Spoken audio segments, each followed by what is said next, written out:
Today's episode of Fantasy Fiction is brought to you by Audible.com. Get a free audiobook download at audibletrial.com/fantasyfiction. Over 100,000 titles to choose from for your iPhone, Android, Kindle, MP3 player, or Magic Stone. Today we're recommending Sword of Shannara by Terry Brooks. It's a book about elves, I think. So if you're enjoying the show, give the free trial a chance. It'll help us pay for the hosting, but I'm not sure what that is. I'm just a wizard. Enjoy the episode.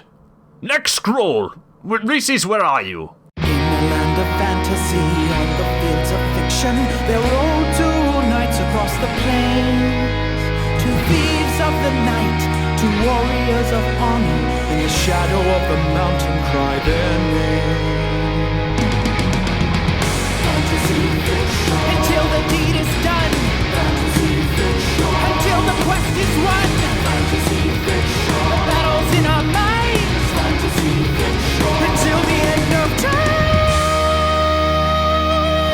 Hey everybody, welcome to another episode of Fantasy Fiction. My name is Dominic. My name is Josh. And today we're telling stories about, we didn't mention it last week because we forgot. We are dumb. But it's Berserkers by Jeremy Ingram. Mm-hmm. That's who suggested that.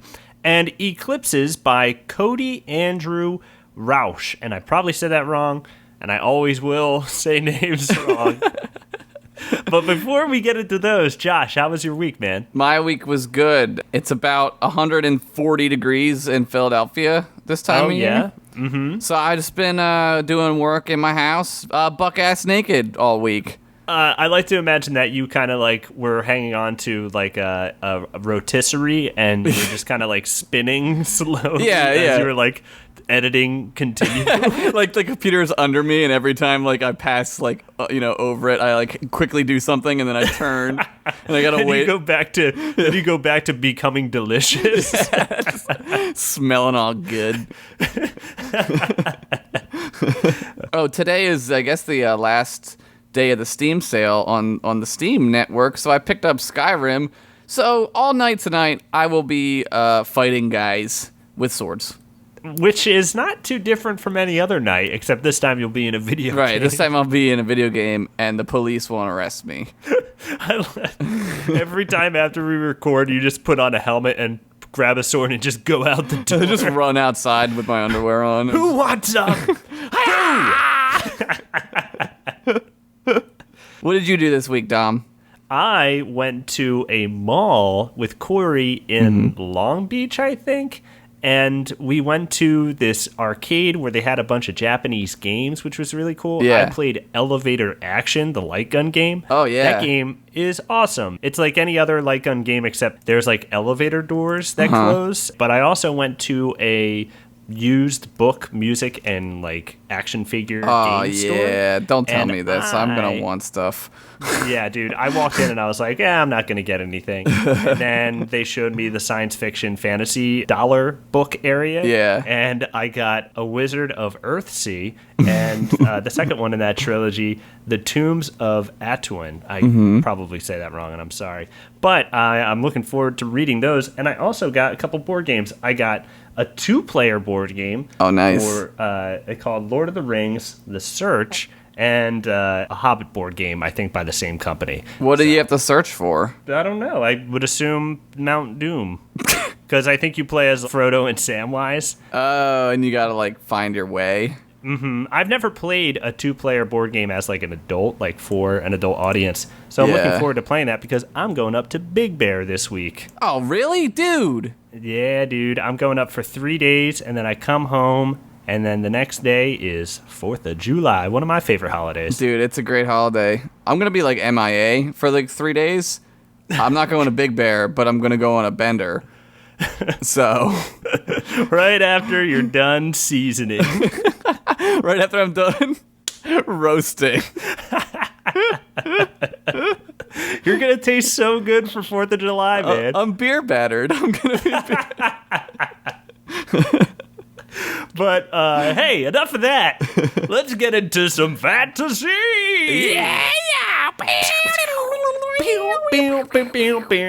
There's probably a wizard out there who shoots his spells, and when he does, it plays a note, and he plays concerts where he's just shooting spells. It's just like a Mozart concerto. Like it's yeah. like, Oh man, and he sits down and he just like fucking goes crazy, and some people die, but it's kind of an honor to die by him. That's how I want to die. Yeah, being music spelled to death. Yes. At a concert. Could be worse. Could be. I could get roasted to death.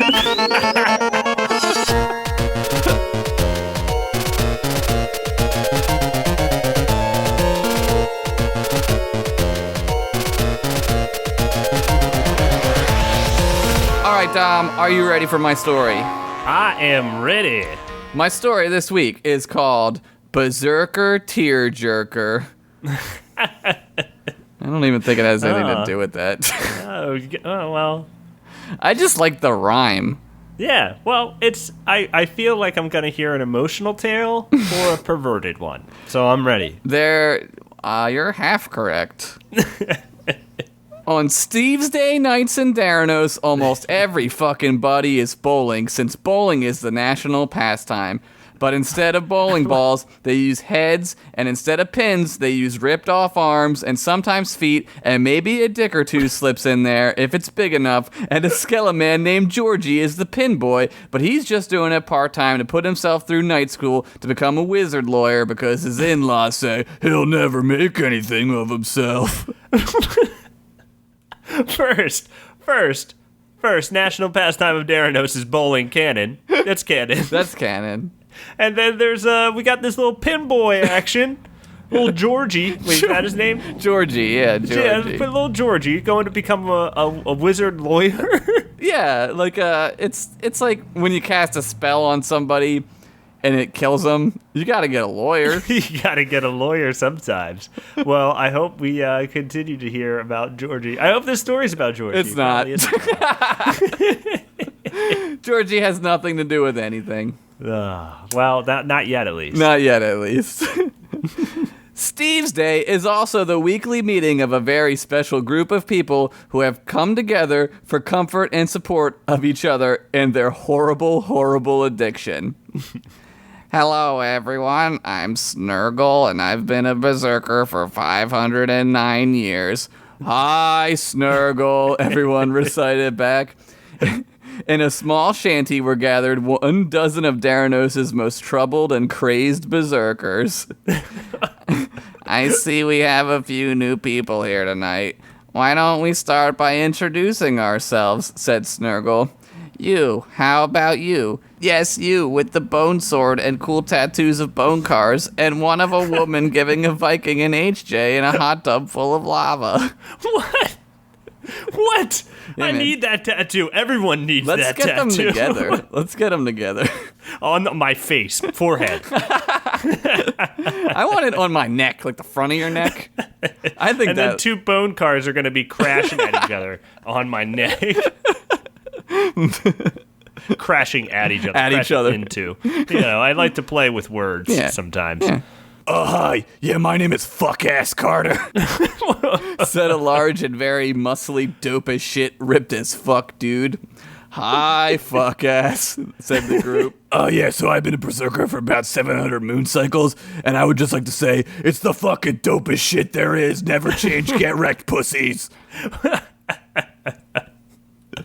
Now, fuck ass, we're here to help each other get over. How awesome it is to be a berserker. Fuck ass interrupted to the cheers of everyone in the room as a skeleton man started breakdancing and doing the worm. Then he pulled both of his arms off and started spanking himself in the buns while Michael Jackson's dancing machine played for some reason.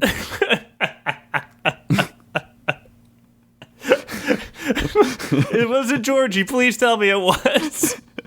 Maybe. That is a story for another time.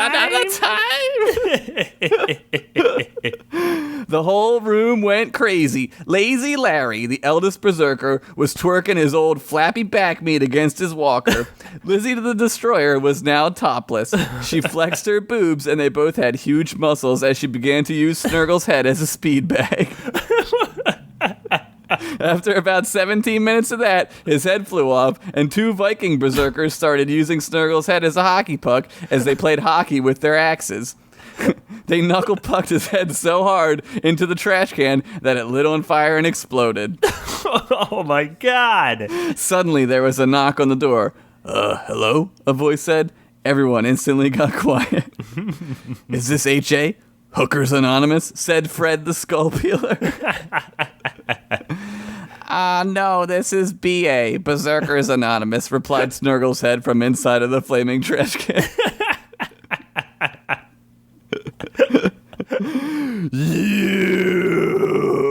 You fuck-ass said menacingly as he pointed at Fred. Are you a berserker? No, I'm just horribly addicted to women of ill repute, Fred replied. Close enough, pussy. Fred yelled, and then he put his fingers in his mouth and let out a crazy loud whistle like people do somehow. Yeah, how does that work? I don't want to really know, and I can't do it because that to me is magic in real life. Yeah, people are like, just stick your fingers in your mouth, and then I do it, and I look like an idiot. Yeah. I can't do it. I think it's just a trick to make people look dumb. I think they have like a tape recorder of a really loud whistle in their pocket. That's it. Yeah, you know what? We figured it. This is like Fox's magic magician secrets unveiled. Revealed. They never... that guy with the mask on. That's Georgie. Suddenly, a bone cycle crashed through the room and revved its engine, and it was really, really cool. I'm out of this berserkle jerk. You with me, Fredo?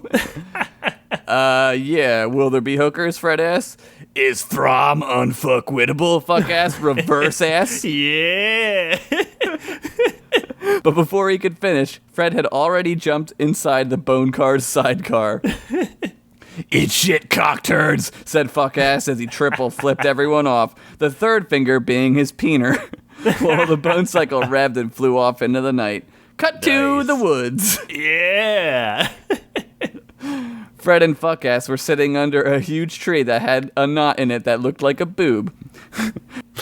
Fuckass was diligently sharpening his axe. So, we're just gonna sit here? Fred asked impatiently, because he still wanted some hookers. Fuckass continued to sharpen his axe. Suddenly, the moonlight grew dim. Fuckass looked up from his sharpening to see both moons now eclipsed somehow. Don't ask me how 2 moons can be eclipsed at the same time. I'm not a science wizard. But is that classic Josh Henderson wizard scientist Wizard scientist canon. Yeah, wizard scientist. He cannot reconcile his own existence. How do I exist? I don't even know. It is bread. I conjured it. Oh, man. It is time, Fuckass said. His bone cycle flew down from wherever the hell it was and revved. Fuckass and Fred flew off into the night. As they flew away, a merc monk came out of his tree home and yelled, "Hey, I'm trying to fuck my merc monk wife in here." As he quad flipped off the 2 adventurers. That's when you use both hands, your peener, and you shave your pubes into a middle finger. I thought merc monks had, like, just fur all over them. It's negative space. Oh, okay. Makes sense. Total sense. Also, I guess merc monks are just always fucking. They're just always fucking, and they're always mad about it. They're always mad about it. Do not interrupt them. They are focused. They'll yell at you, which is bad. Soon they landed in an open field surrounded by forests on all sides. As they got out, all around them they could see werewolves just fucking going crazy. Oh they had landed in a werewolf orgy. Oh my god. Wolfmen were going at it wolf style with wolf ladies and sometimes other wolfmen. There was all kinds of howling because of all the jizzing. Wolfmen were just pissing on trees, and everything looked like the intro to True Blood. Did Anna Paquin get a boob job at some point? I mean, I'm not complaining. I was just wondering. I know that woman don't need an ass job. That butt is pretty cool. I'll look it up later. Just somehow made its way onto the page. just thought about it, you know? Now it's canon. Now it exists. Fred and Fuckass walked slowly to the middle of the bone sesh where they could see the Wolf King just getting his 6 dude nipples sucked by 6 she-wolves. Yeah, good. Now suck on my 6 dicks, he groaned Oh my god. as the 2 heroes approached. Wolf King. Fuckass yelled. As he did, the whole wolf orgy stopped mid-hump. I hereby invoke the ancient challenge of I fuck you up and wear your mangy flea pelt as my new hoodie, you pussy-ass piece of dog fuck. That is an incredible threat, to threaten to wear someone as a hoodie. Yeah. Probably be pretty nice, though. Werewolf hoodie? Anyway. That would be cool. I want one now. Good thing I wrote it. Yeah. Now it's yours forever. The Wolf King was instantly enraged, having had his nip suck session cut short by Fuckass's brazen disrespect for a good old-fashioned titty brunch. Titty brunch. Oh my god. Well, I gotta say, ladies do love brunch. They do. I mean, men like it too, but ladies... Not as much as ladies. Ladies are always going to brunch. Especially titty brunch. Well, if you got them, you're always going to a Well, titty. you got, why not? Yeah. You'd be stupid not to take that up.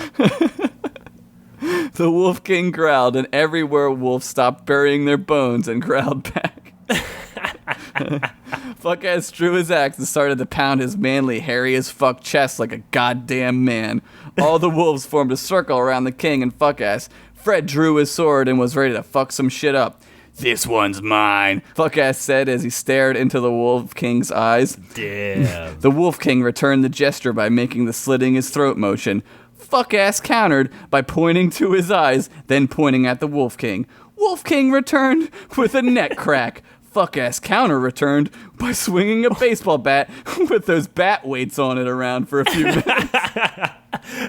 That's how you know when someone's ready.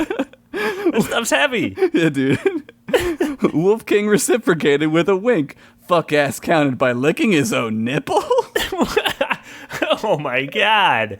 Dude, the people are trying to psych each other out right This is a now. psych out sesh, man. And with that, it was on. The two started grappling like fuck as the entire wolf pack began their bone feast again. Werewolves were just fucking circle pit style as Fuckass put the Wolf King into a full Nelson. Werewolves are just fucking around them. Yeah, man, it's crazy. Oh man, this is pretty epic. I hear Lord of the Rings music right now. I don't know about anyone else, but it's playing in my mind. That's Jurassic Park. Yeah, that's Jurassic Park, Josh. Come on. There's dinosaurs in both movies. Still pretty epic to bone/fight too. What the fuck is going on? Fred mumbled to himself as he looked over to see a wereman J-O-ing, just looking at Fred directly in his eyes. Oh my god. That's pretty. Fred did not ask for that. He was not ready for that. The Wolf King began to punch Fuckass right in the mouth like 6 times. Each time, more and more teeth flew out as Fuckass just smiled. After each punch, his smile becoming more and more jacked. Finally, Fuckass pulled a scissor sweep off and brought the Wolf King down to his knees. All around them, the orgy was reaching a frothy fever pitch. Oh, God. Fred busted out his shield and covered himself the best he could from the sight of all the fuck carnage around him. This was the 9/11 of orgies, and this definitely was an inside job.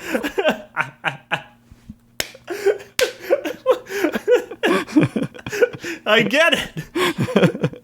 Also, Fred is probably right in the middle of the splash. Yeah, it's like a Gallagher show. It's a good thing he brought his splash guard, His tarp. aka a shield. It's a tarp shield. On the ground, the Wolf King bit Fuck-Ass's leg. As Fuck-Ass pulled away, the Wolf King's teeth remained attached to his leg. I got you now, Fuck-Ass said confidently, but then the Wolf King just smiled, cocked his arm like a shotgun, and more teeth retracted into his cool mouth. Oh, man. You got shit, bitch, the Wolf King growled, then started throwing triple haymakers. What is that? Is that just like 3 times crazier than a haymaker? That's both fists and his swinging dick just beating Fuck-Ass's face off like a 14-year-old's dick who just discovered a titty scroll. Fuck-Ass wasn't done, however, as he leapt backwards onto a pile of writhing fuck dogs and did a front flip. In midair, he mustered the most powerful spinning roundhouse he had ever mustered, hitting the Wolf King in the nose, causing all kinds of cool blood and snot to fly out. Oh, man. This is just like Bloodsport.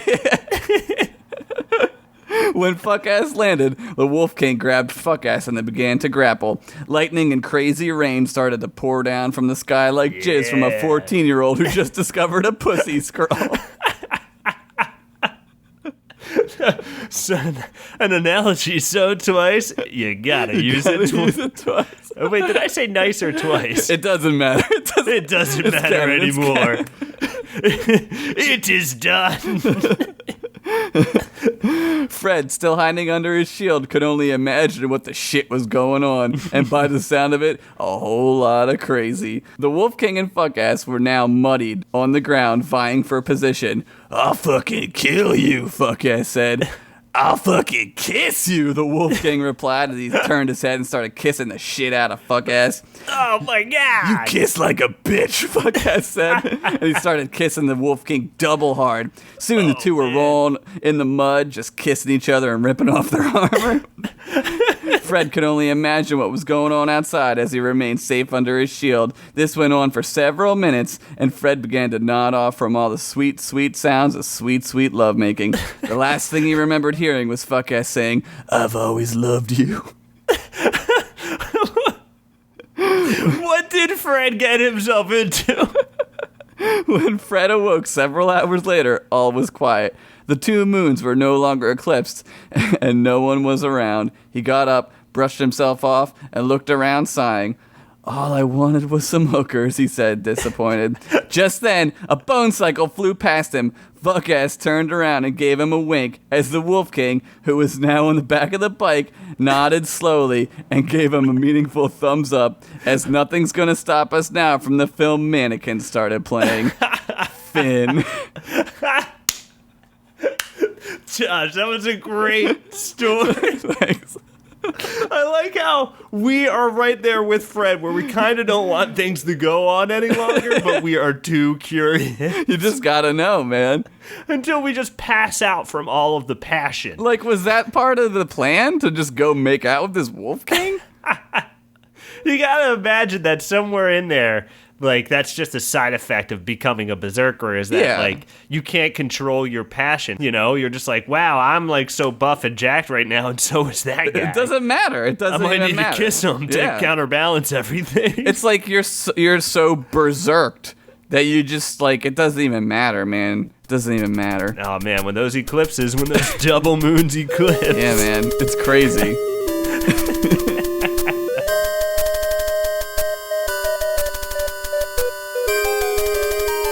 All right, Josh, are you ready for my tale of berserkers and eclipses? I am ready. Okay, this one is called Midnight in Stormscale. Yeah. It was an unforgiving hot summer night in Orkspire as the clouds gave way to a bright full moon. Most of the residents of Orkspire lay shirtless in their beds with the fan on, wondering if they'd be cooler laying on the floor, but not wanting to get up because that might make them even hotter. Dude, I already can relate to all of this. Your rotisserie ass. Close to the edge of Stormscale sat the small dwarven kingdom of Fluff. Heading for the kingdom was an army of Fogrin, the slimy frogmen from the swamps of Angelnar. Ew. Yeah, dude, the Fogrin. Ew, sick. Armed with pikes and other crude weapons, the Fogren stood a little over 5 feet tall, slightly taller than the dwarves. They looked to make their push for power in Orcspire, first by conquering the Kingdom of Fluff and enslaving its people and making them do stuff that they didn't want to, like break up with their girlfriends or take out the trash. Worse stuff was also planned for the slaves, but they didn't want to put that on paper just in case things didn't work out and someone found this super racist piece of paper that was plans for slaves. That's what the South did. They're like, just throw this all away. Just throw it. If they find out we made them break up with their girlfriends, we're fucked. On Fluff's throne sat Bimbley Cushington. Joining him in the throne room was Flick. "My king," said Flick, "the Fogren armies grow stronger each day. The last of our watchtowers was seized last week. They come for our kingdom. We must act now." I don't think we can beat them, spoke the king. We are far too... What a shitty king. He's the king of Fluff. He's Bimbley Cushington. "Well, I don't think we can beat them," spoke the king. "We are far too small and weak. Most of us are bakers, pillow makers, or Santa Claus voiceover actors." That soldier over there is wearing a cookie tin for a helmet that says, "Kiss me, it's Christmas." Oh on my it. god, that's adorable. "I am 100% willing to become a Fogren slave right now," spoke the soldier, willing to surrender. "Then all is lost," Flick whispered as a single tear fell down his sad cheek. Just then, the king's throne exploded. Whoa! Whoa! Jesus! As the dust settled, 3 female dwarves, decked out in battle gear and weapons, climbed out of the hole that sat where the king's throne once did. The king, who was thrown several feet away and knocked unconscious, came to and watched.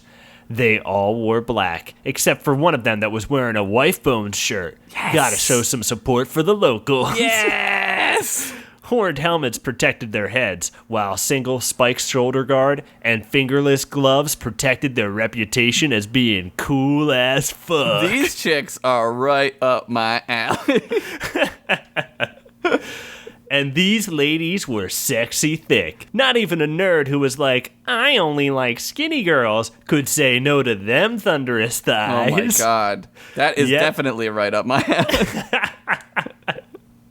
Yep, these maidens were blessed by the gods of no fucks given and body slamming.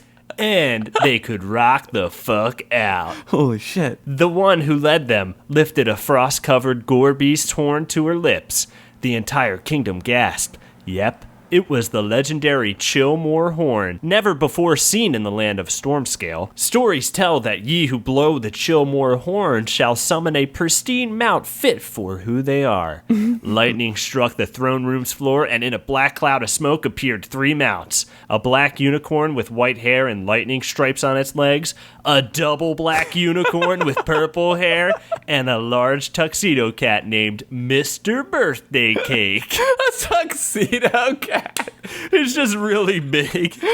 Oh The my ladies God. climbed aboard their mounts and turned to Flick and the king. "King Bimbley Cushington, we have come to aid you in battle," spoke the dwarf riding the black unicorn.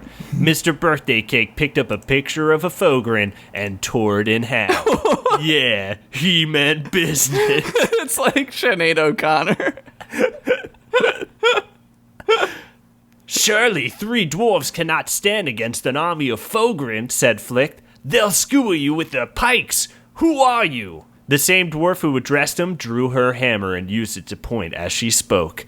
"I am Matilda Tankard, the warrior," she pointed to the dwarf riding the double unicorn. "She is Agatha Heartpiercer, the rogue," then pointing to the dwarf riding the large tuxedo cat. "And she is Penelope Starcaller, the druid. Together, we are righteous fighters for those who cannot defend themselves, and a badass doom metal band. Oh my God. We are Sister Midnight." Oh my god, I'm in love. Holy shit.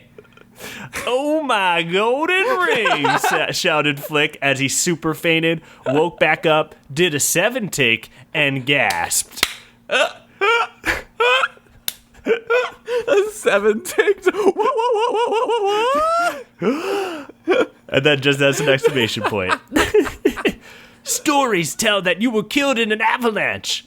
Talk is cheap, said Agatha, as she sharpened a dagger, laced it with poison, tasted it, liked it, sipped some more from the poison bottle, and then flexed hard in her leather armor. Oh my god. This act of pure dopeness inspired every dwarven soldier within a 5-mile radius. The man with the Christmas cookie tin helm drew his butter knife and yelled, "For Agatha!" Then ran into the battlefield. No one ever heard from him again. His butter knife. That's brilliant. Some people say that he died in battle. Others claim that his boner got so hard that he exploded. Truth is, both happened, and no one cared. I fucking love the "and no one cared." Just then, the throne room's door blew off the hinges as Fogren warriors stormed the room. The Fogren commander riding a slug beast shouted, "Seize their pillow pies!" Then let out a battle cry, jacking all the Fogren the fuck up. Some of them got distracted and started feeling up their new muscles. "Hey man, this is a pretty good gig," said one Fogren to the other. "Yeah, I finally got the summer bod I always wanted," replied the other Fogren, flexing his biceps. He reads Red Book.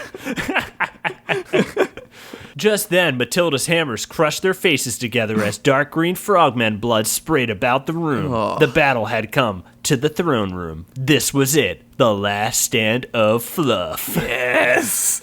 Agatha seemed to teleport around the room, backstabbing Fogren after Fogren. Damn. Pikes were thrusted at nothing in an attempt to catch her, but to no success. In fact, there was a decent amount of fatal-friendly pike fire. One frog dude threw his spear into like 8 fellow soldiers who were in line for the bathroom. They're just standing in line waiting. There's like a big-ass battle going on, and people are like, hold on, I gotta drain the main vein. Well, when you gotta Excuse go, me. man, you gotta go. Matilda continued to swing her hammers, crushing frog skull after frog skull, until a Fogren witch doctor lifted his palm and telekinesis the shit out of her hammers, throwing them on opposite ends of the room.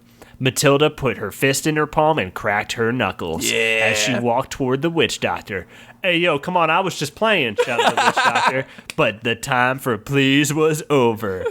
That's his plea. "Hey, yo, I was just messing around." Give me a second. I'm sorry. Hold up.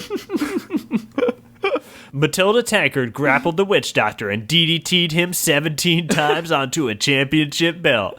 Then she climbed to the top of a bookshelf and double moonsaulted onto the witch doctor, killing him instantly. Then he turned to witch doctor dust and blew away. Oh, man. "Fuck you, you dusty ass bitch," said Matilda to the witch doctor as she walked away. I believe those are the alternative lyrics to "Dust in the Wind." Yeah. Which, if you play it backwards, that's the hidden message. Yes, there it It's is. like, oh, you know, we miss our friend, but fuck him, he's dusty as He's shit. dusty as shit. Fuck him. Siege weapons sent boulders crashing into the kingdom. Oh my God. The ceiling began to crumble, revealing that the full white moon that had been shining brightly through the evening had given away to a dark purple color. The battle in the throne room stopped abruptly as everyone was caught by its magnificent gaze. Suddenly, the southern wall of the throne room blew apart as King Crokin, leader of this army of Fogren, entered the battle. Crokin had grown over 5 feet in height, having been transformed into an enraged berserking warrior by the moon's eclipse. Oh my god. With each swing, he sent fluff knights flying. He turned to Sister Midnight and spoke. "Hey! You're screwing up my plans. I got like 3 girlfriends that these dwarves need to dump for me. Knock it off and go back to being lost in underground caves or something, you stupid turds."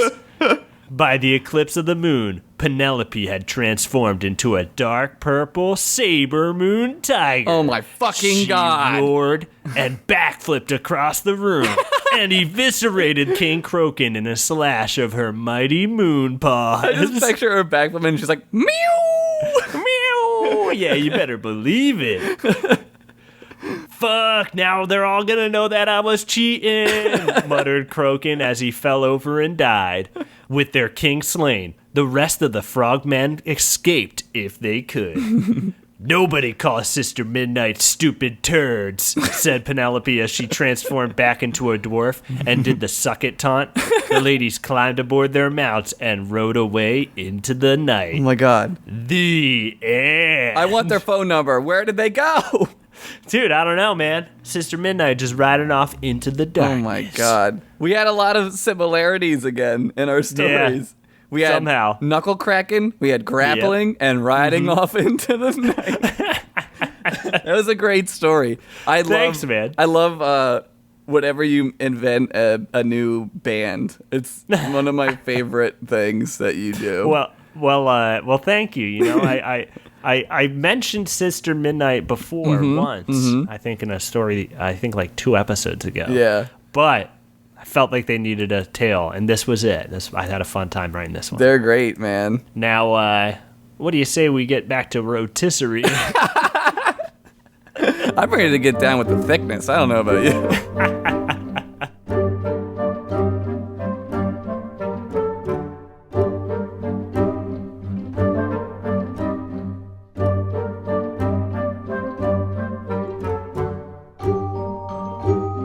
Hello, everyone, and welcome to another episode of Chamber of Knowledge. Yes, I am your co-host, Old Snickerdoodle. I am your other co-host, Reese's the Wise with a Z.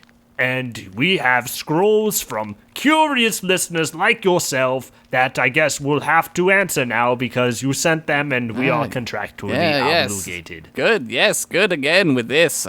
It's like unbelievable every week. I just can't. I used to be able to sleep in. I know, on a Moonsday. Now it's like, wake up, it's time to do your job or whatever. I'm a wizard, I'm an old man.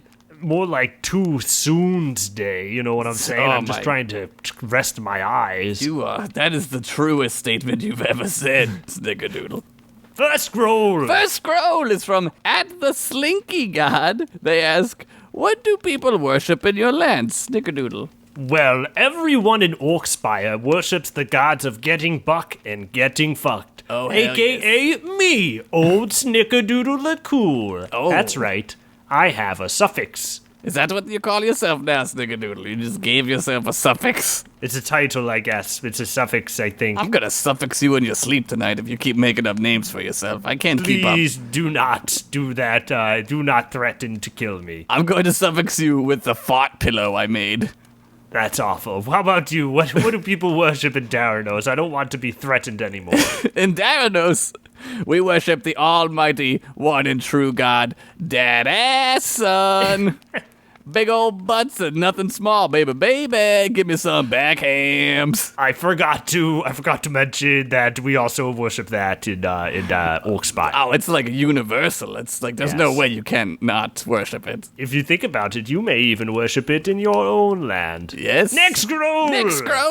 Next scroll is from @Freddy3rd. They ask, do wizards need to gather mana from the land to cast spells, or do they just use their own life force or blood or whatever? What the hell is he talking about? What the hell are you talking about? When I cast this spell, I just kind of point, say the spell, and someone dies. Yeah, I just do whatever I want all the time. There's no, thinking about it. It just does it. Yep, it's free, and I'm good at magic, so it happens, and don't get in my way of me pointing at something, because you may die. Agreed. Next scroll! Next scroll is from @JohnnyKetchum. They ask, what are summers like in Daranos and Orkspire? Well, if you ain't scoping the hotties by the lake, or laying down on the ground in your sweaty-ass orc apartment, then you're catching fireflies. That's a pastime of Orkspire. That's magical. Yes, it's fun, and you can use the magic from the fireflies, because that glowy stuff is magic, for potions. That's true. All I know is my goddamn taint smells like an onion factory. It's so hot, I can see Snickerdoodle's balls sticking to the side of our old man chairs. It looks like silly putty on a road map. I pretty much can't get up. It's pretty much stuck there. It's like 3,000 blargans in here. That's really hot. That's really hot. That is a measurement of hotness that you Yes. can't even think about because your mind would explode. Next scroll! Next scroll. Eric McLeod asks, how is Steve of Steve's Day doing? He's dead. He's been dead for like 4 eons. Yeah, he's like one of those first guys who died, Yeah. and they hadn't named that day yet, so they dedicated it to him. Exactly. You don't get like a day named after yourself if you're still alive. It's like boats. You gotta be dead. Yeah, why don't you pick up a moon history book? Yeah. A moon newspaper from 4 eons ago and read about Steve. Yeah, It's in the available obituaries. at any library. Yes. Microfilm. Next scroll! Next scroll is from Chris Curto. He asks, what is the most frightening beast in Orkspire and Darano's Snickerdoodle? Well, in Orkspire, besides your mother and your mother's mother and your mother's mother, it'd have to be a taint fiend. Damn! Gross! Which I'm not even about to describe how close it is to your mother. Oh, Snickerdoodle. Dis. How about in Daranos? In Daranos, it's acid puppies. They're adorable, but they are made of acid, and they lick you, and then you live in their stomachs for 8 days until you become their poop. Oh my god, that is frightening. It's terrible, but they're adorable, so that's what makes them scary, because love is the scariest thing of all. Next scroll! Next scroll. Next scroll is from LeMay Ladoul. I think that's how you say it. Yes. Anyway, if I wanted to disrespect someone in Orkspire or Daranos, what should I do / say for the maximum offense? Well, as Snickerdoodle just demonstrated previous, your mama jokes. Yeah. They're like the cause of 16,000% of rage murders in Daranos. You would not believe the rage murders that occur. It's crazy. When I start dissing. I almost rage murdered somebody, and it wasn't even about my mama, but I had to do it. Had to maintain respect in the land. Yeah. I kind of figured out how to do it the best, so I will Yes. tell you, here is the order Yes. of how to disrespect somebody. Step 1, summon a hype skeleton. Yes. Step 2, bust out a nasty yo mama curse. And step 3, have DJ horns and music play as you finish saying your curse, and let the hype skeleton hype himself into a windmill breakdance, then fold your arms and lean back as wizard shades float down onto your face. This will probably kill the other person. That is very well documented. I think that you are going to publish that in the Journal of Wizard Science as the most efficient way to diss someone and kill them. We call that a twofer. Yes, that's the technical term. Now, if you ask me any more questions, you can't, because this show is over. This part's done. Yeah, we're done. We are out of here. We're totally done. I'm over asking the questions. Okay, until next week, which I'm probably in will... the other room already making a sandwich. He is. He's making it with the wand. He's in a different room, but the sandwich is being made in another different room. And I'm just kind of wearing a large baggy shirt with no pants, so most of it's covered, but you can almost see everything. Yes, I can see, like, just the, like, bottom of your ass where, like, the most hair is. Like my butt cleavage. Yes, the butt cleavage, yes. It's looking pretty good there, Snickerdoodle. Thank you. Own it. Own it, my man. Yes, I am. I'm wearing a Garfield shirt. What sandwich are you making? I want one. Moons over Miami. That's a sandwich? Yes. Can you make me one, please? I don't want to even get up or get near your... Let me just summon a Denny's spell here. That was the Denny's spell. Delicious. I can already taste it. Do you think they like when we eat in the talking scroll stone? Yes, they would have stopped listening by now. I think they like it. I'm just gonna eat in the microphone. Denny's.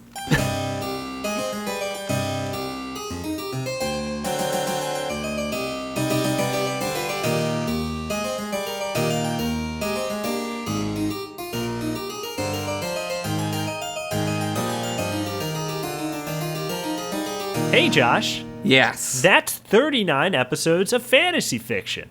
39 episodes. That's a lot. That's a lot of episodes. It's one episode away from 40, which you will see next week. That's wizard math. But hey, thanks everyone for listening to another episode. If you want to support the show, you can buy a t-shirt at fantasyfiction.bigcartel.com. You can also use an Audible referral at audibletrial.com/fantasyfiction. And another great way to support the show that costs $0 is an iTunes review. Leaving an iTunes review. Yeah. And I believe you have one picked out for us, Josh. What do you got to say? Yeah, this one was actually just a really nice one that I really liked. It's a Canadian one. I'm in the Canadian zone now. By Remurara. It's 5 stars, goddamn funny. Everyone I show this podcast to laughs to the point of tears, which is great. That makes me feel really good. Yeah, that's thank you for sharing that. That's a really good, that makes me feel really good. So thank you. Yes, thank you for that review, and thank you for this review from FreePoints996. It's titled The Longest Car Ride of My Life. I just started listening to the guys a couple days ago. Me and my friend, who has been a dedicated listener for some time now, were just on an 18-hour car ride across multiple states. God. It'd be pretty bad if you were, it would be even worse if you were in an 18-hour car ride through one state. You lost his shit, man. Just do the perimeter and be like, all right, we saw it all. I thought it would be hell until he whips out his iPod and completely changed my attitude about the long drive. I couldn't wait for the next one to play. It made the ride actually enjoyable and inspired me to write my own stories. Oh, that's actually good. Really very nice thing to say. Yeah. All in all, the point I'm trying to make is that they're awesome, and I needed to write something down for the review.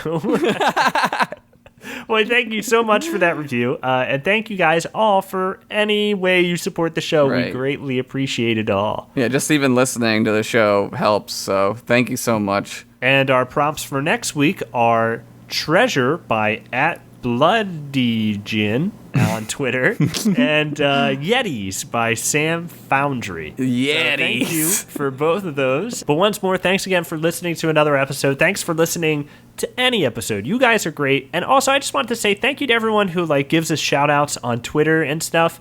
Really, the only way this show has grown is by word of mouth, by people sharing it with people in that iTunes review. So if you dig the show and you know someone who may enjoy it as well, hey, don't be afraid to scream at them.